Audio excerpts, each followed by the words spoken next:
பண்பான உள்ளங்களுக்கு எனது பணிவான வணக்கங்கள். இன்றைக்கி நம்ம பார்க்க போகிற டிஷ் என்னென்னா, இதுக்கு பேர் ரவை அப்பம். இங்கே மலையாளத்தில் ரவை அப்பம் சொல்லுவாங்க. அப்பம்ங்கிறது நம்ம தமிழில் ஆப்பம் சொல்லுவோம் இல்லையா, அது காலையில் எழுந்துச்சி செய்கிறதுக்கு ஈஸியான டிஷ். இது அரை மணி நேரம்தான் ஆகும். ரவை வச்சுட்டு இது எப்படி செய்கிறதுன்னு பார்ப்போமா? இப்போது இதுக்கு தேவையான இன்க்ரீடியன்ட்ஸ் என்னென்னு பார்ப்போம். இது 1 கிளாஸ் ரவை. ரவை வறுத்ததானாலும் சரி, வறுக்காத்ததானாலும் சரி, எதுனாலும் உங்கள் கையில் இருக்கிறத எடுத்துக்கோங்க. அப்புறம் 1 கப் ரவைக்கு 2 டேபிள் ஸ்பூன் மைதா இல்லைன்னா கோதுமை மாவு, அப்புறம் தேவைக்கு உப்பு, கொஞ்சம் சுகர், அப்புறம் இதனோட மெயின் இது ஈஸ்ட் நமக்கு ஃப்ரெஷ் ஈஸ்ட், இன்ஸ்டன்ட் ஈஸ்ட்டுன்னு கிடைக்கும், ட்ரை ஈஸ்ட்டும் கிடைக்கும். ரெண்டில் ஃப்ரெஷ் ஈஸ்ட் தான் கொஞ்சம் கூட ஈஸியாக இருக்குது எனக்கு. உங்களுக்கு எது கிடைச்சாலும் எடுத்துக்கோங்க. ஃப்ரெஷ் ஈஸ்ட்னால் இப்படி பொடியாக இருக்கும், ரவை மாதிரியே இருக்கும். அது அப்படியே நம்ம சேர்த்து கலக்கினா போதும். ட்ரை ஈஸ்ட்னால் பாருங்கள், இதில் வெள்ளை கலரில் கடுகு மாதிரி இருக்கும். இது 1 ஸ்பூன் போட்டு அதில் 1 ஸ்பூன் ஜீனி போட்டு லைட் லுக்வார்ம் வாட்டர்னு சொல்லுவாங்க இல்லையா, வெதுப்பான தண்ணி, அது கொஞ்சம் ஊற்றி கலக்கி ஒரு 10 நிமிஷம் வச்சிங்கன்னா அது இப்படி பொங்கி வரும். அதை இதில் ஊற்றிக்கணும். அதே சேம் டைம் ஃப்ரெஷ் ஈஸ்ட்டுன்னா ஒன்றுமே பண்ண வேண்டாம், அப்படியே டைரெக்டாக அதில் போட்டுக்கலாம். இது இப்போ எப்படி செய்கிறதுன்னு பார்ப்போமா? ஒரு மிக்ஸி பவுல் எடுத்துக்குவோம். அதில் இந்த 1 கிளாஸ் ரவை போட்டுட்டு 2 டேபிள் ஸ்பூன் மைதா மாவு இல்லைன்னா கோதுமை மாவு, எது போட்டாலும் நல்லாயிருக்கும்.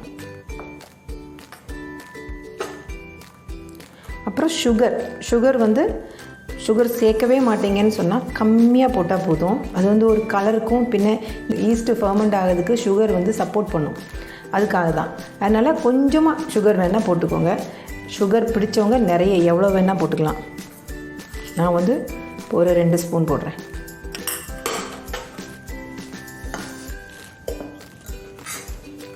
அப்புறம் தேவையான அளவு உப்பு.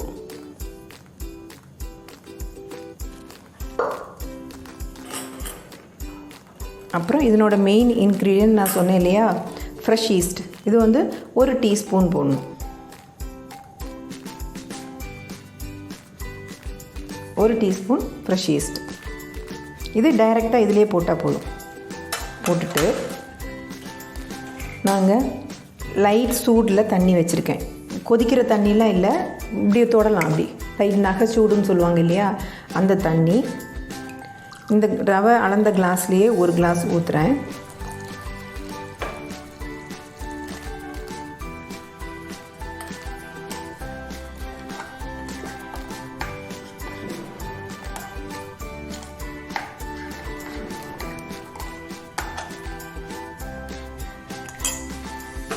இதை மிக்சியில் நல்லா அரைக்கணும். அரைச்சி கொண்டு வரேன். லாஸ்ட்டில் நான் எவ்வளோ கிளாஸ் தண்ணி ஊற்றுனேன்றதையும் சொல்கிறேன். அரைச்சிட்டு இதை அப்படியே வச்சிடணும். வச்சு அரை மணி நேரம் கழித்து நமக்கு ஆப்பம் உண்டாக்கலாம். அரை மணி நேரம் கழித்து பார்ப்போமா? இப்போது இந்த மாவு அரைக்கிறதுக்காக நான் 1.25 கிளாஸ் தண்ணி ஊற்றினேன். இந்த டம்ளர் நம்ம எடுத்தோம் இல்லையா ரவை, அதுக்கு 1.25 டம்ளர் தண்ணி ஊற்றினேன்.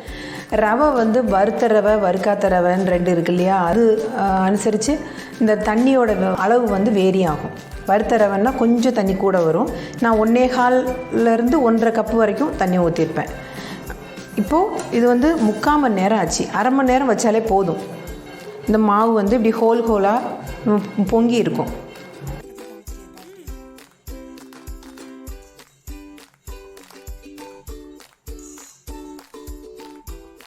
இப்போது நம்ம அடுப்பு பற்ற வச்சு எப்படி சுடுறதுன்னு பார்ப்போமா? இது தோசை கல்லில் வேணாலும் மூடி வச்சு சுடலாம், இல்லைன்னா நம்ம ஆப்பச்சட்டி இருக்கு இல்லையா, அதில் வேணாலும் மூடி வச்சு சுடலாம். நான் 2ம் காமிக்கிறேன்.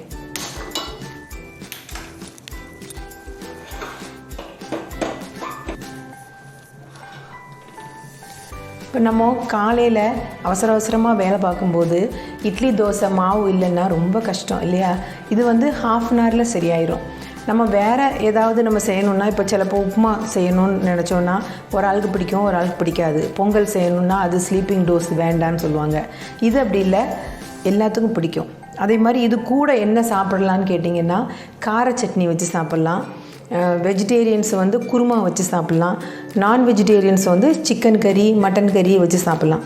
இது ஒரு தடவை செஞ்சு பாருங்கள், சூப்பராக இருக்கும்.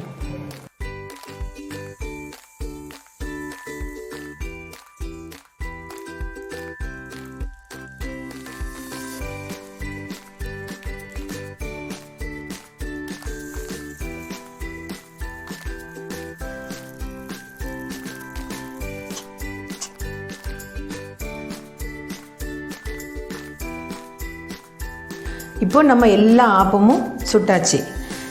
இந்த அளவுக்கு வந்து எனக்கு 6 ஆப்பம் கிடச்சிருக்கு. நீங்கள் உங்கள் வீட்டில் எத்தனை பேர் இருக்கீங்களோ அதுக்கு தகுந்த மாதிரி டபுளோ ட்ரிபிளோ போட்டுக்கோங்க. நான் எதுக்கு இது சொல்கிறேன்னா, நிறைய என்னோடய பொண்ணோட ஃப்ரெண்ட்ஸ் எல்லாம் சொல்கிறாங்க, அளவு சொல்லுங்கள் ஆண்டி, அப்போ தான் எங்களை மாதிரி புது ஆளுகளுக்கெல்லாம் தெரியும் அப்படின்னு. அதுக்காக தான் இது. இதில் வந்து நீங்கள் நெய்யோ எண்ணெயோ ஊற்றி சுடணுன்னாலும் சுட்டுக்கலாம், இல்லைன்னாலும் நல்லாயிருக்கும். இது நீங்கள் சாப்பிட்டு பாருங்கள், உங்களுக்கு எல்லாத்துக்கும் ரொம்ப பிடிக்கும். ஒரு டிஃப்ரெண்ட் டேஸ்ட்டாக இருக்கும், என்றைக்கும் ஒரே மாதிரி இல்லாமல். இது ரொம்ப நல்லாயிருக்கும், ஈஸியும் கூட செய்கிறதுக்கு. இந்த வீடியோவில் இந்த ரவா அப்பம் உங்களுக்கு எல்லாத்துக்கும் பிடிச்சிருக்குன்னு நான் நினைக்கிறேன். என்னோடய வீடியோ பார்க்குறவங்க 90% ஆளுங்க வந்து சப்ஸ்கிரைப் பண்ணாமல் தான் பார்க்குறீங்க. சப்ஸ்கிரைப் பண்ணி பார்த்தீங்கன்னா நான் அனுப்புகிற வீடியோ உங்களுக்கு நோட்டிஃபிகேஷனில் வரும். ஃபஸ்ட்டு சப்ஸ்கிரைப் பண்ணுங்கள், அப்புறம் பெல் ஐக்கானை கிளிக் பண்ணிவிட்டு அதில் ஆல் அப்படின்ற ஒரு ஆப்ஷன் ப்ரெஸ் பண்ணிங்கன்னா நான் அனுப்பாமையே உங்களுக்கு நோட்டிஃபிகேஷன் வரும். இனி அடுத்து ஒரு நல்ல வீடியோவில் சந்திக்கிற வரைக்கும் தேங்க்யூ.